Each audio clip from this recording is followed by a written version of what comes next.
Core and main drivers have a responsibility to ensure their cargo is secured to prevent movement before entering a public roadway. Improperly securing a load can result in citations, your truck being placed out of service, damage to your cargo, loss of a load, or even loss of life. Before loading a truck, make sure you're wearing your PPE, safety glasses, gloves, a safety vest, and steel-toed shoes. Please note that a driver may be required to wear a hard hat or hearing protection at some job sites when making deliveries. Make sure the truck is turned off, the brake is set, and that the wheels are chocked. Prior to loading the truck, perform a pre-trip inspection of the truck and cargo securement straps or chains.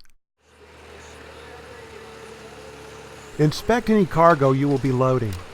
If the cargo consists of multiple products on a pallet, it should be shrink-wrapped before loading. Materials such as pipe or conduit should be banded together. Make sure you know the gross vehicle weight rating, which should be posted on your truck, either on the trailer or inside the door of the truck. 80,000 pounds is the gross weight that it can carry. You must also know the weight of the cargo, as well as the weight limits of the straps or securement devices. As you prepare to load, carefully plan the placement of the cargo on your vehicle. Is the order of delivery a consideration, or will that compromise your ability to properly secure the load? Can you safely reach and remove items from the truck? Will additional tie-downs or blocking and bracing be needed? I want to leave them a little space, so when I put my pipe here, I have that much room. Blocking materials should be used to secure items that might roll from side to side on the truck bed. Blocking can be used to raise the bottom layer of pipes off the truck bed to make it easier to secure the load with tight straps.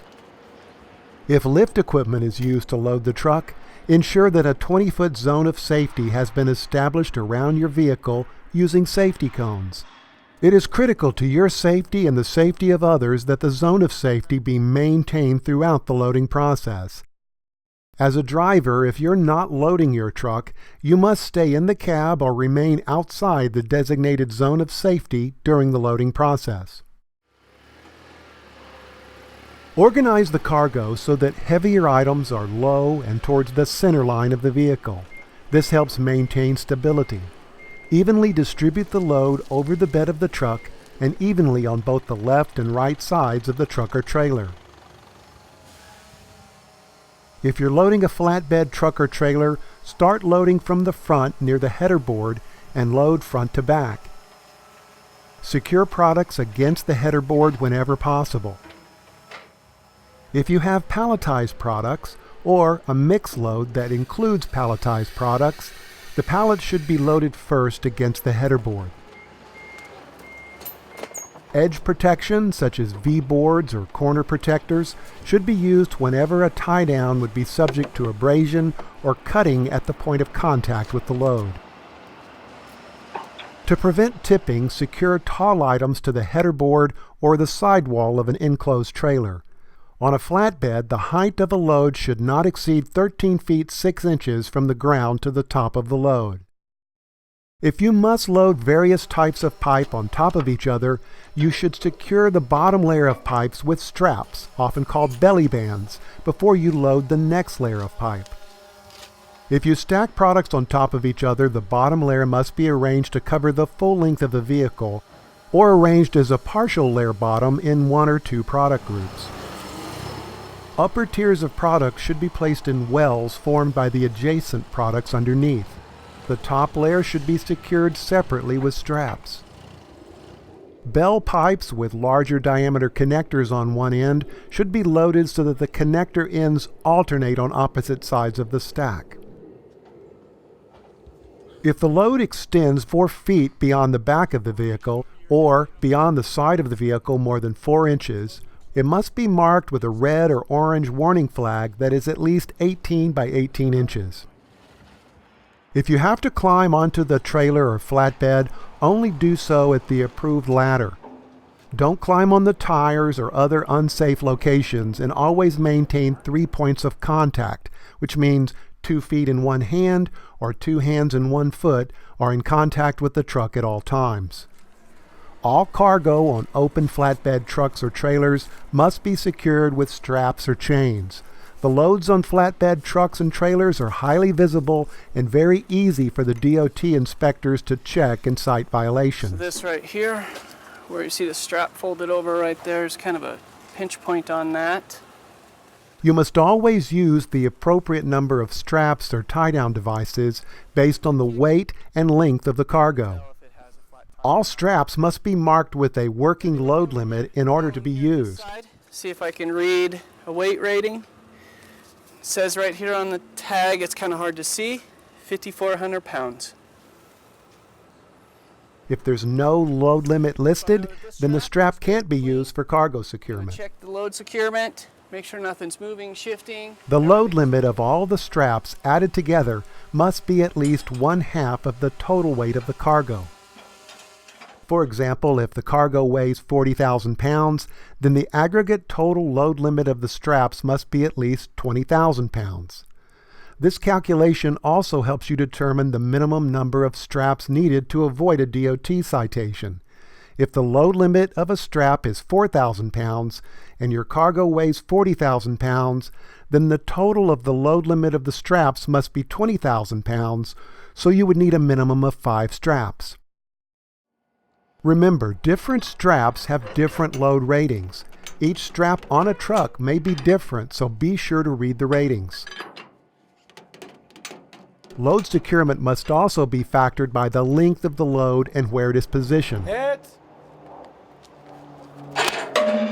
A small load that is not blocked or braced would need individual straps for articles 5 feet or less in length or 1,100 pounds or less. You would need 2 tie-downs if the load is greater than 5 feet, but less than 10 feet and less than 10,000 pounds. When cargo is not blocked or braced and is greater than 10 feet long, 2 straps are needed for the first 10 feet and 1 additional strap for every 10 feet thereafter.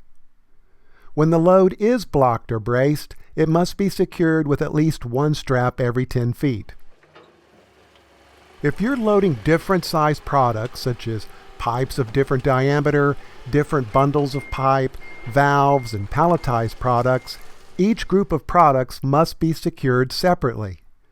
The straps, chains, vehicle anchor points, winches, and materials for blocking and bracing must not be damaged. Straps should not have knots and there should be no damage to the stitching. Check for cuts in the straps.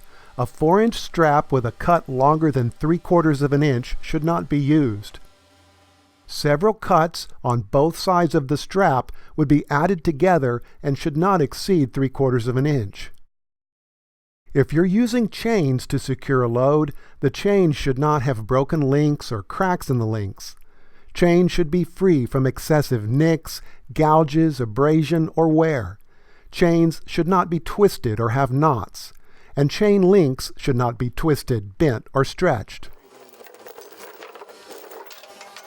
There are 2 securement methods, direct and indirect. In direct securement, the strap or chain goes from an anchor point on the vehicle to an attachment point on the cargo. The assigned working load limit is 1/2 of what is then written on the cargo securement device. For example, if a strap has a load limit of 4,000 pounds, the load limit for a direct securement would then be 1/2 or 2,000 pounds. In indirect securement, the strap or chain goes from an anchor point on the vehicle through, over, or around the cargo and then attaches to another anchor point on the vehicle. In this case, the full assigned working load limit on the tie-down is applied. Straps should be positioned under the rub rail on both sides of the vehicle. Make sure that these are all underneath. And the reason why I put it underneath here and to the frame is because if it's out here, you get an accident, it could accidentally cut the line here, you can lose your load.